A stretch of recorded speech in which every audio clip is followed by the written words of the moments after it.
much earlier than expected. Let's get straight to Josh Raymond, strategist, City Index. Morning to you, Josh. Does this, from what we heard from the Fed, change your investment strategy at all? Not in the short term, but it is certainly one of those warning signs we need to keep an eye on, certainly. I mean, liquidity from central banks, global central banks, mostly obviously the Fed too, is a key element that's supporting the markets and keeping risk appetite strong. And obviously if they start turning the taps off, then that's going to have an impact on the market and an impact on risk appetite too. So it's one of those things you're going to need to keep an eye on, certainly in the next 6 months, to see what the level of communication is and whether the sentiment is starting to change in the Fed. Although I wouldn't get too worried about just see what they've come out in the minutes this time around, but I would start to pay more attention to it over the coming months. I mean, having said that, 10-year yield's up near 2%. The dollar is up as well. We are clearly seeing an impact in the market.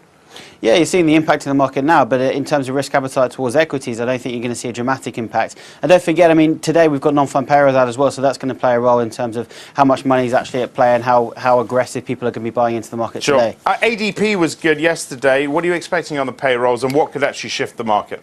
Yeah, ADP was extremely good, and so that's increased a bit of positivity towards what we could get from a payrolls. I always worry about that because then artificially it makes the market expecting even better. We're looking around 150,000 in terms of non-farm payrolls, private payrolls probably around the same level, and the unemployment rate staying flat at 7.7%. If we do get a better number, then that should certainly give equities another lift as well. All right, I want to finish up with the cover of The Economist. I don't know if you've seen the latest cover. We're going to pull it up here. Picture of Boehner, the House Speaker, with his lederhosen on.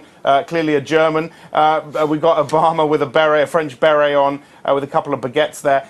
They're making this comparison, troubling similarities between the fiscal mismanagement in DC and the mess in the Eurozone.